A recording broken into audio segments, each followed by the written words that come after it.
Welcome, everyone. This is a Zoom interview at Baxter Academy. We are recording. Yeah? Yeah. Okay. I'm so pleased to be here with Alex Waters, Baxter's history teacher, Flex Friday coordinator, and recent assistant principal. Alex comes to Baxter with nearly a decade of experience in the financial energy industry. Is that phrase correct? Yeah, it works. Okay. As an oil distillates clerk, risk management and short-term trader, and ERCOT clerk, ERCOT. ERCOT clerk, Yeah. and then vice president and ERCOT lead. The companies he has worked for include Noble America's Gas and Power Corp, Sempra Energy, Oil Trading, and RBS Sempra Commodities. Lucky for Baxter, 10 years ago, he took a turn and decided to become a teacher. His mom is a lifetime educator and a former superintendent of charter schools in California. He interned at Park City Prep Charter School in Bridgeport, Connecticut, and arrived 9 years ago to Baxter. He's an extraordinary teacher and engages students in deep civic inquiry and dialogue, believing in them to hold the complexities of our society while exploring their own identities and place in the world. Other initiatives include an honors humanities program open to all students and a financial literacy curriculum for all grades at our school. To all this, Alex also spearheaded restorative practice work at our school during some of our school's challenging times. He's respected by all of his colleagues and plays a huge role in peacemaking and helping us to imagine more and better things for Baxter. He leads speaker series, and this program connects our rural, suburban, and urban Baxter students with a network of industry experts in the fields of STEM and the arts. And he's an innovative thinker with an ability to engage our kids in facing these challenges rather than running away from them. So thank you, Alex, for being here with us. I look forward to what you have to share with us. I'm going to share my screen right here, share, and let's get your slide deck up. All right, how's this? Awesome. Well, thank you so much, Cece. Thanks for having me. I want to start out with sort of the way that I like to run my classes is to frame things in terms of stories, whether it's history or economics, current events, whatever it may be. And so I want to put a couple of images in front of you and see if we can figure out, if you can figure out what are some stories. So the first one, oh, I guess I got it. Have to do it here. Yeah. Okay. All this stuff. So here are two images. One, do you know where this is? And two, what pieces of information can you derive from these two images? This looks like a peninsula over here. This looks like a, are they of the same? These are the same place. They are the same place, and there's water on the other side. And I'm Northern Hemisphere centric, so I'm trying to overcome that right now as I'm trying to answer your question. I'll tell you, it is Northern Hemisphere. It is Northern Hemisphere. Mm-hmm. I mean, for me, it feels like there is a river that is making this really rich over here, but maybe this part is ocean. I don't know why, but that looks Middle Eastern upside down. Yeah, it was not upside down. Well, I mean, I guess nothing's right side up upside down when you look at the earth, right? Right. So what you're looking at is Egypt. Okay. And so you're correct, this is a river, it's the Nile, right? And so you have the Nile and you have the delta at the top of it. And so one is just a satellite image, and the other is an image, satellite image at night. So, and from the satellite image at night, can you guess where Cairo is? Right there. Okay, right? Right there, yeah. And so with these two pieces of information, right? So one, you have the lush, fertile around the river, and then you have desert spreading out from it. And the other, you have, what would you guess all the lights represent? The lights represent human population. Correct, right? So part of the reason for showing this in my class, my early civilizations class, Mhm. to talk about the relationship Mhm. between access to the resources needed for large scale farming Mhm. and where humans live. Mm, And mhm. so, Mhm. and you could make the same thing about Tokyo, about Los Mhm. Angeles, Mhm. right? Like the you know Mumbai, the story of human settlement um, is very similar worldwide. And so but we don't have the data, we just have Mhm. pictures. Yeah. But we can make meaning out of the pictures if we start Yeah. asking the right questions. So, based on what you just said, it feels like humans used up land for living that's super fertile in a region with low fertility. Is that a wrong way to say it? That's it's a way to say it. What I would say is the fertility of the land allows for large scale human living, Mm, right? hmm hmm Without that, you can't. So this is part of a unit on urbanization. hmm And so when humans are only able to produce enough food to feed themselves, hmm then we're all farmers hmm or we're all hunters, right? hmm Because you have to live. hmm It's only when the land is fertile enough to hmm produce surplus food hmm that now I can produce enough food for two, hmm that frees you up to do something else. hmm So hmm now you hmm can be mm a potter Uh-huh. and right. And so we advance that way, right? So regions that are super fertile, it's in the Fertile Crescent. So this is we're talking like, North Africa, we're hmm talking like Iraq, hmm it's in hmm the Indus River Valley, it's in China, places where that super fertility grew the early cities hmm that had the hmm diverse economies, that grew hmm wealth, that attracted more hmm people.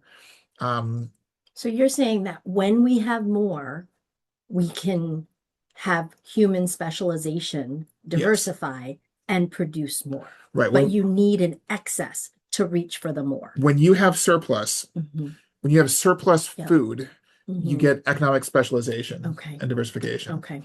So this is one image. Um, the next one from the next slide. What do you think this chart represents? Okay. So what piece of information can you get from the chart? Okay. Time is on the bottom. Right? So it's the past 70, 40, 66 So this years goes it ish. goes through 2017. Okay. Yeah. So a little less than 60 years. There are double digit numbers on the left. Mhm. And I have no idea what SPP, OPDP is. So, but something's rising But and different countries are represented. It looks like Canada. Um, so there's the blue is behaving different from everybody else. It was the lowest and then it became the highest. so I'll tell you that the data behind this chart came from the US Federal Reserve. Okay. um, Specifically the St. Louis branch, which has a great database of Okay. every piece of data Okay. ever. But looking at the coding, right, can you figure out the country names from the codes? Well, Japan, USA, Italy, Hmm. Canada, Sweden. Yeah, I Okay. also wrote them above that. But Oh, duh. yes, right. So okay, and so you said the blue line rises sharp. They all rise, but the The blue line line's really rises sharper than different. the rest, right? Yeah. Okay, Yeah. so if you had to guess, what would you imagine this is? It's over Um, time. It's rising lines.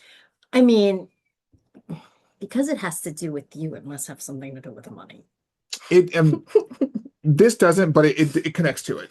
Okay. Oh, but you said something about the Federal Reserve. So Mhm. does this, I have no idea.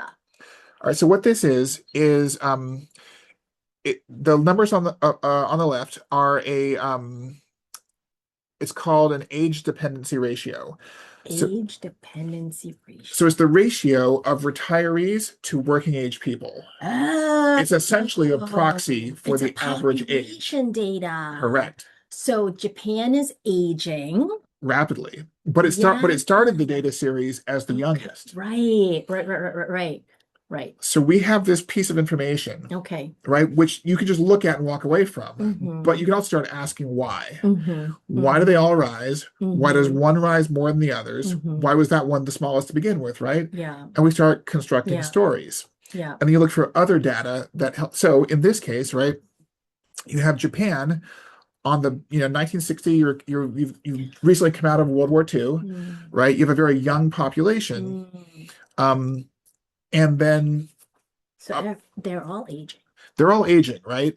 So you have a young population, and um, Mm-hmm. Japan, if you think about like, the last 50 years, 60 years, Mm-hmm. Japan's economy has Yeah. been like this Yeah. juggernaut, right? Yeah. It's Sony and Nintendo and Mm-hmm. Honda and Toyota, right? Mm-hmm. Um, so they had huge growth Mm-hmm. in a Mm-hmm. young country, Mm-hmm. which means their resources weren't going to pensions Mm-hmm. and Mm-hmm. healthcare for aging population. Mm-hmm. It was Mm-hmm. going toward more consumption and more growth. Mm-hmm. Mm-hmm. But they got so wealthy, and another piece of information that's not included here is there's an inverse correlation everywhere in the world between wealth or income and fertility rates. Mm-hmm. They got so wealthy that Mm-hmm. the Yeah. number of children had per family started declining. Mm-hmm. We see it here too. Mm-hmm. And so they Mm-hmm. basically grew themselves into an Mm-hmm. age problem. Mm-hmm. And now their economy is relatively stagnant. It has been for 30 Mm-hmm. years. Mm-hmm. And they're grappling with what to do about this. And Mm-hmm. all these countries are on a Yeah. similar-ish track, but Mm-hmm. shallower. Mm-hmm. So Mm-hmm. the lowest right now Mm-hmm. on this chart is America. Mm-hmm. So we Mm-hmm. start thinking about why, well, we also grew rapidly. We also got Mm-hmm. rich over the, right? Mm-hmm. Like, why didn't we have this same trajectory? Um, and when kids start digging into this information, they start asking that question Mm-hmm. and then Mm-hmm. searching, well, what are the Yeah. ways a population grows? Yeah. We also have had relatively low birth rates, Mm-hmm. Mm-hmm. but we've had something that Japan hasn't had, Mm. which is large scale immigration, Right. right? And so you start getting to the questions of like, Right. how do you quantify immigration Yeah. versus birth rates, Mm-hmm. right? And so, but the goal is, I could tell you this information, Mm-hmm. but showing you a chart and Yeah. asking you to ask the next Yeah. question, Yes. much like the Right. Nile River, Right. is hoping to elicit like Right. it's a story, The curiosity will drive right? my learning. It tells a story, right? And it tells the story of Yeah. why populations grow. Yeah. Yeah. Yeah. So these That's are good. these are two classes. The first was early civ. This is global Uh-huh. perspectives. Uh-huh. Um, Mm-hmm. yeah, Awesome. Should I go next? sure. Um, so one of the places I want to highlight was I have a class called Maine's Housing Crisis. And I got permission from two students to share this work. This is Dilligan and Lena Shevchenko. Mm-hmm. And the prompt was, well, so the housing crisis is multifaceted. Mm-hmm. And there's no one cause or one solution. But I asked students, if we break the causes in two categories, Mm-hmm. policy and economics, Mm-hmm. right? Undoubtedly they both play a role. Mm-hmm. If you had to assign more weight to one of those causes, Mm-hmm. which would it be? And then defend that choice. So I had them make infographics and then write papers to support their conclusion. And so Dylan looked at policy. He looked at things like zoning rules, like redlining in the 30s through the 60s, lending requirements.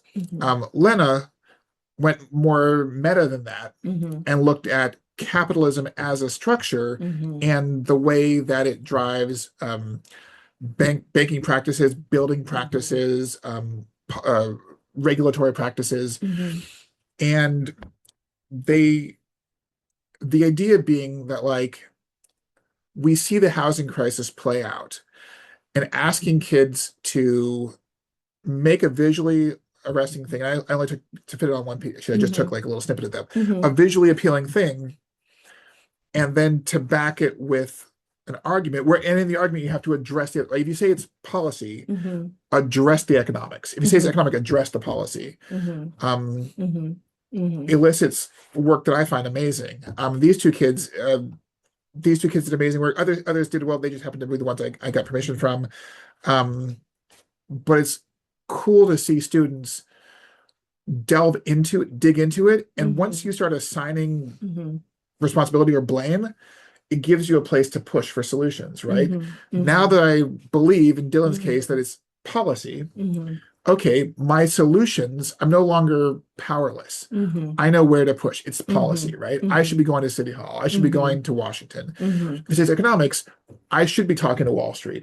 I should be talking to the bank down the street. But at least now you have a place to push rather than like what do I do? Yeah. Yeah. That's awesome. That's awesome. Yeah. Should I advance? Yeah, go for it.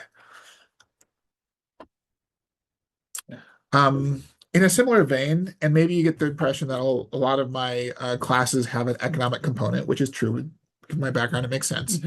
Mhm. This year we piloted a new quarter credit once a week honors course. And so in the first semester, it was macroeconomic literacy. In the second semester, it's microeconomic literacy. Um, and so it was 15 students, all ninth and 10th graders. Mhm. And we meet up at the library and on every Tuesday. And we did work looking at how Maine's economy got to where it is and where we think it's going in Mhm. light of Mhm. changes in the world around us. Mhm. And so you Mhm. see on here the prompt, economies are dynamic and they're complex. And so our economy historically in Maine has been very natural resource heavy. Um, Mhm. is that still the Mhm. case? Will it be the case in the future? What Mhm. happens if the resources change? Mhm. If we have, emerald ash borer that changes what we can, Mhm. or if we have like, rising sea levels or Mhm. changing, acidification in the Gulf of Maine. Mhm. Um, the technological world is changing. We're getting more high tech, more connected. We're no Mhm. longer this island on the edge of the country. Mhm. And the policy realm has changed, right? We have Mhm. in recent months here, we have, this massive governmental Mhm. push to restrict immigration. Mhm. How does all this play out? And so the Mhm. kids were assigned, self-selected into groups to look at each of these different things. Mhm. So one group of students looked at natural resources, one Mhm. looked at technology, policy, etc. What we produced was a 37-page report full of charts and graphs and write-ups and abstracts and the whole thing that fundamentally came to the conclusion that Maine is moving rapidly toward a more high-tech, more advanced manufacturing economy.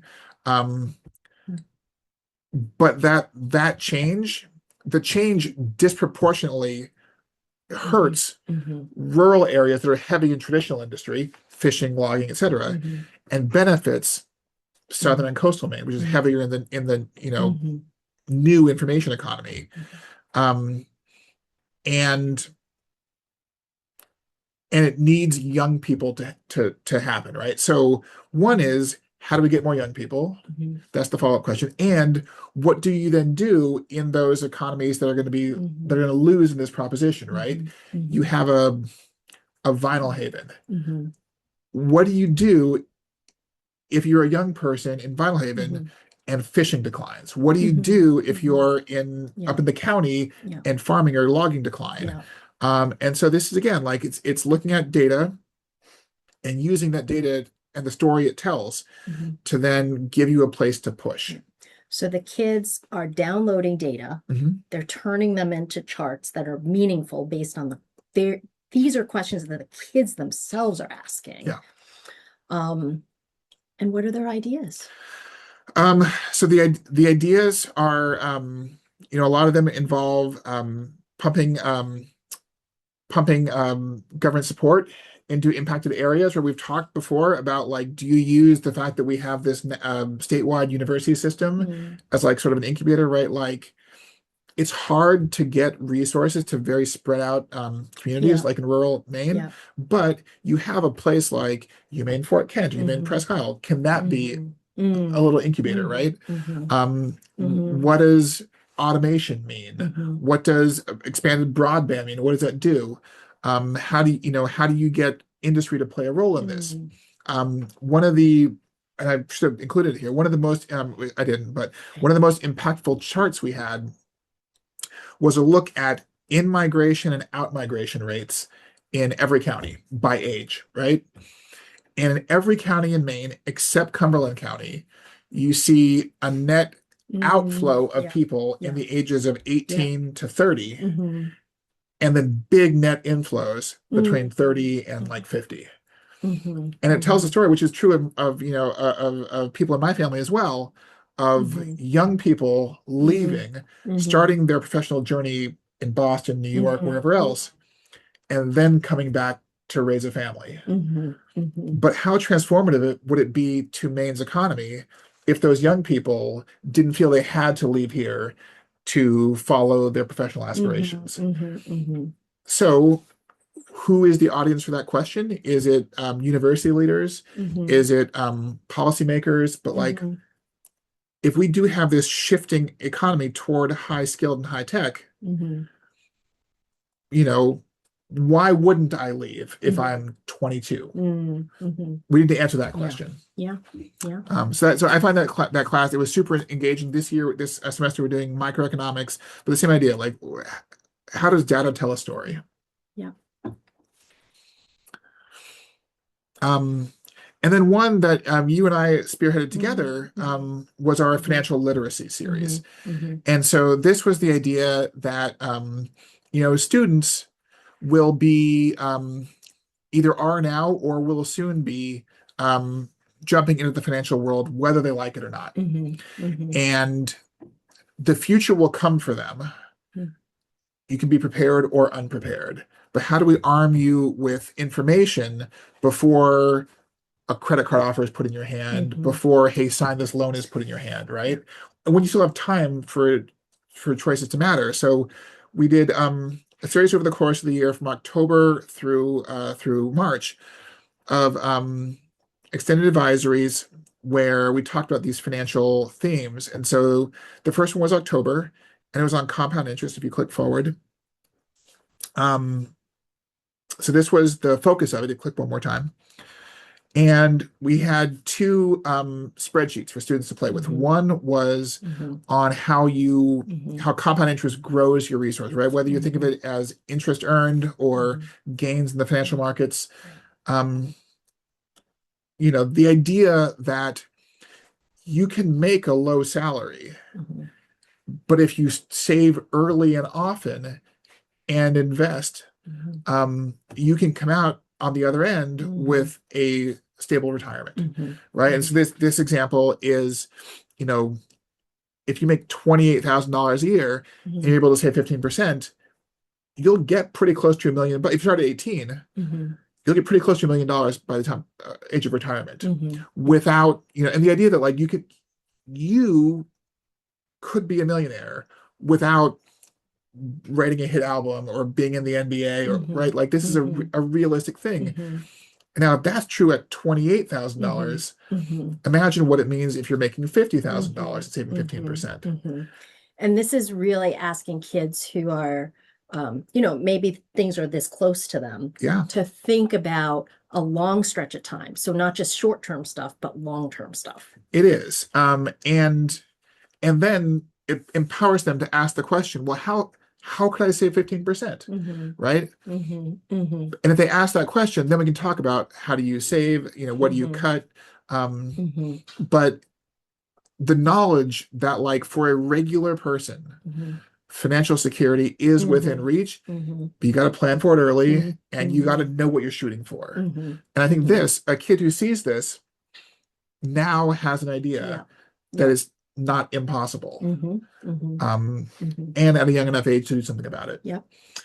Awesome. But compound interest works in reverse as well. So if Yes. you go to the next slide, Yes. we also talked about what it means to get Mm-hmm. into debt. Yep. And if you notice, the interest you pay on a credit card Mm-hmm. is far higher than what you're going to make in the Mm-hmm. market. And Mm-hmm. so and credit cards accrue not they accrue like semi-monthly, Mm-hmm. not annually, right? And so you actually being in bad debt compounds faster Mm-hmm. than growth, right? So it's not Mm-hmm. just maximizing saving, it's Mm-hmm. minimizing Mm-hmm. not all debt, right? Mm-hmm.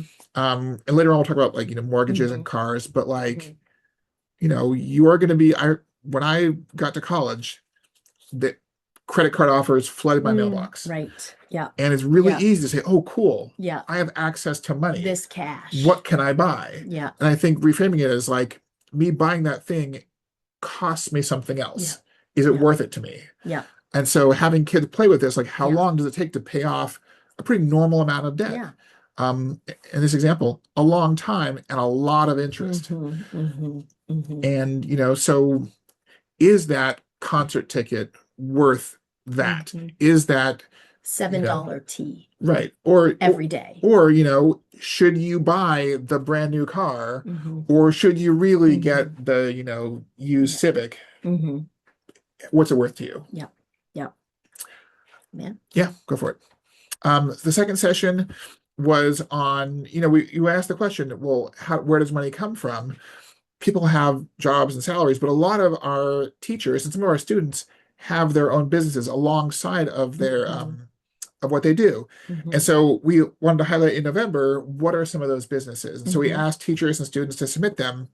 And so if you click forward, our students may be surprised to learn that their music teacher, Dustin Lavasser, has his own, he has an LLC, he's insured, the whole thing. He has his own renovation and woodworking business, and he does kitchens, and he does mudrooms, he does cabinetry. And maybe if you're a student, you see him in the hallway, you just think of him as your music teacher. But knowing that there's a person in one context who also has its entrepreneurial side, hopefully empowers you. Yeah. Likewise, Dave Connor has his art business, and he actually shared with our students during a speaker series how much he makes from his art business, which was like $20,000 to $25,000 a year. Selling a thing that he would do anyway. He would do the art regardless. So turning his recreation, I don't want to like turning his free time into a way, turning his passion, his hobby into, right? And so, and what he said, was the world is full of artists whose basements or attics are full of their work because they haven't figured out how or whether to sell them. Yeah. But if you do, right, like over the course of a lifetime, he may make $1 million from art he was going to do regardless. Right. And what does that mean for someone to have that amount of money come in? It's transformative. Sure. But he gave me permission to say all that stuff. Good. The third of the series was on banking and salaries. And so we talked about what it means to open a bank account. What are the kinds of banking? We looked at you can go to the next slide. What are some of the career paths? We looked at, how much over the course of a lifetime does the average doctor, pilot, teacher, you name the profession, make, and how much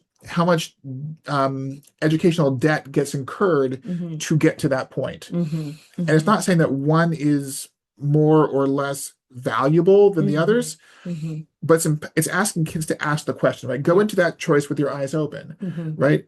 You may decide to take a career path with lower financial projections. That's totally fine. In fact, we're teachers, we did that, right?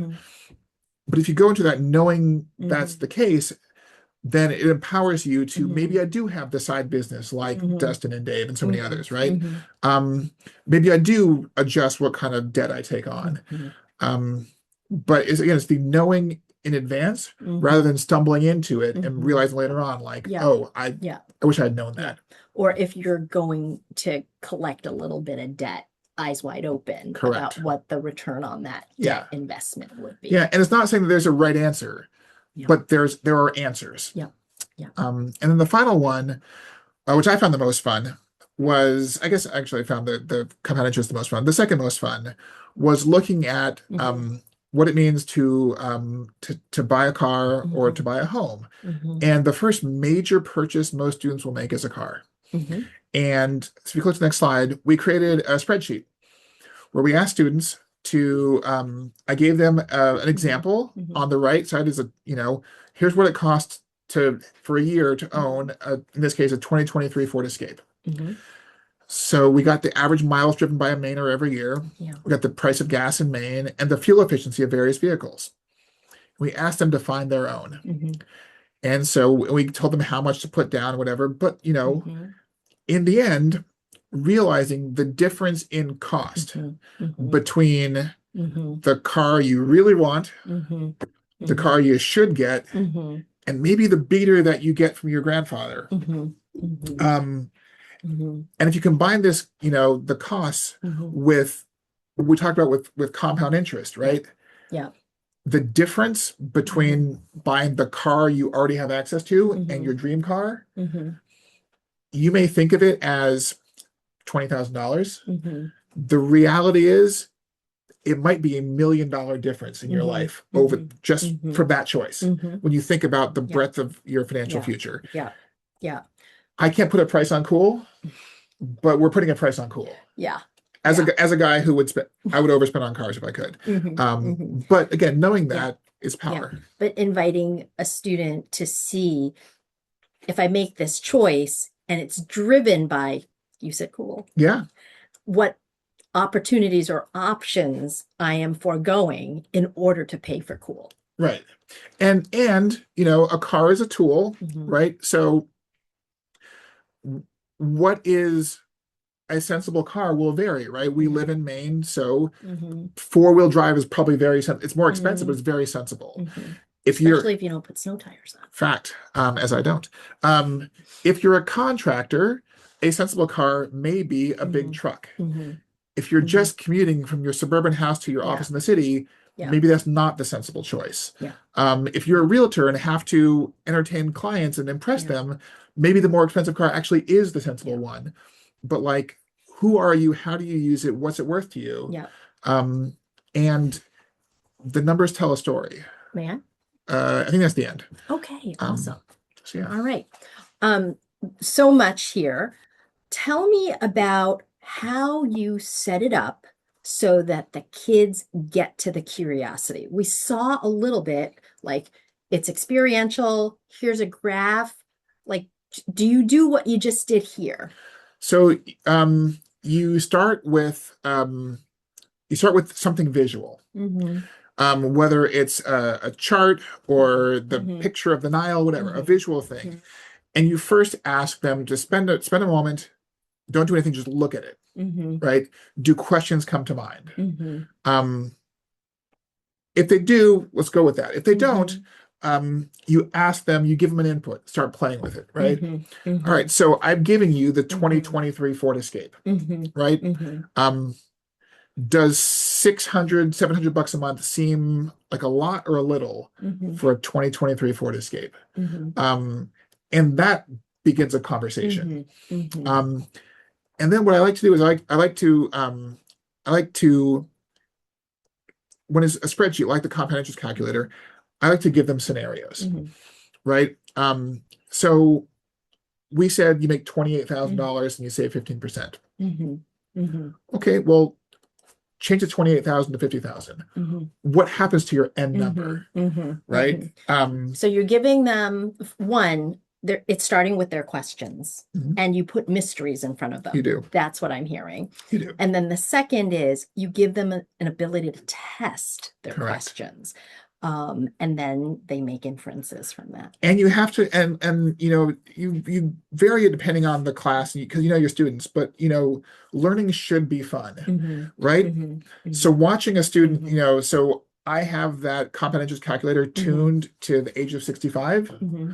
Watching some student, you know, and someone will figure it out on their own. Every class they do, someone will drag that number out to Mm-hmm. age 110. Mm-hmm. And then, you know, it's like, holy cow, it's not $1 million, it's 30. And like, okay, well, how did, and then so the question is, okay, so if it took you Mm-hmm. 60 years Mm-hmm. to get to a million, why'd you go from a million to 30 Mm-hmm. in, you know, 25 Mm-hmm. years, right? Mm-hmm. Mm-hmm. And that becomes a new Yeah. conversation. And then some Yeah. kid will invariably That's put out to great. 400 years, Yeah. right?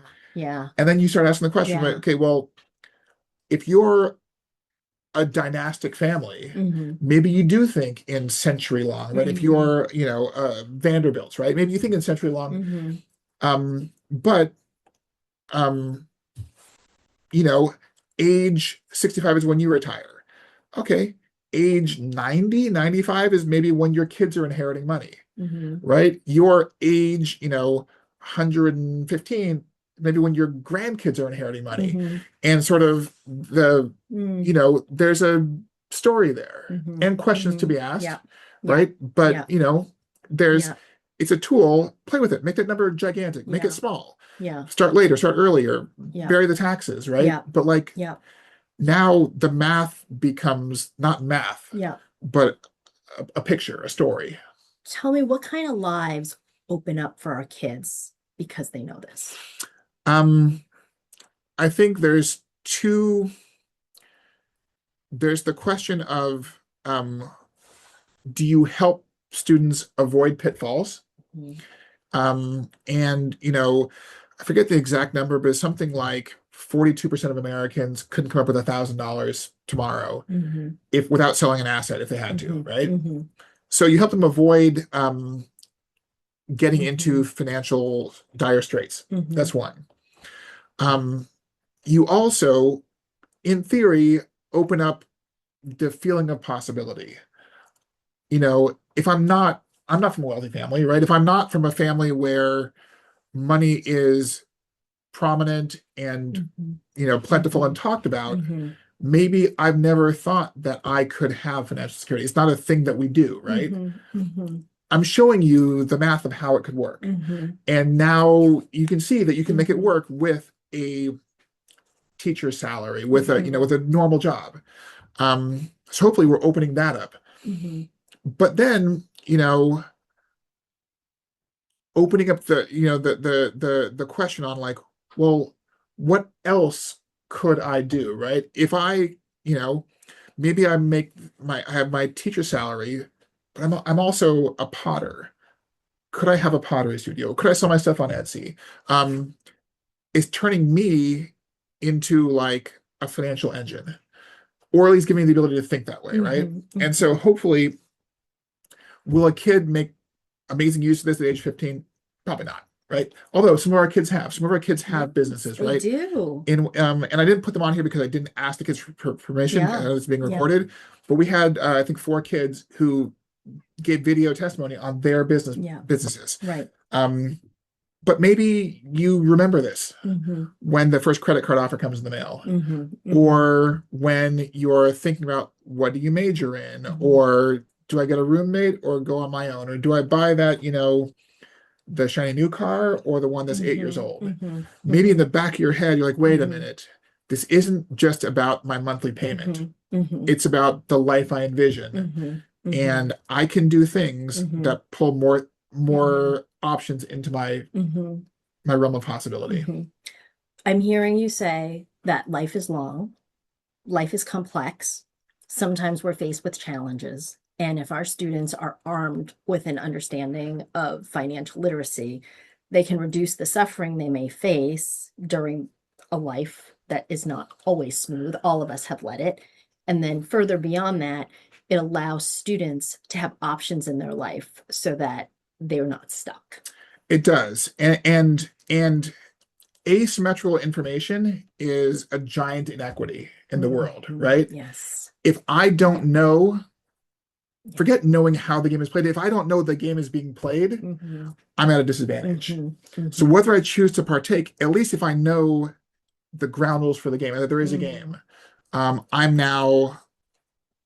an educated consumer, Mhm. citizen, Mhm. human being, right? Mhm. Um, and I think more information is always good. Yeah. So to end this, I would summarize by saying that here at Baxter, we are really working for the bright futures of our students, and it includes not just helping them grow their human capital through our academic classes, but having them think about their financial capital, their social capital through the network of speaker series that you bring. And I think that the capital that makes the most difference is aspirational capital. So a student needs to think they can aspire in order to reach for that bright future. Thank you for being here with us today. Thank you, Alex. Thank you.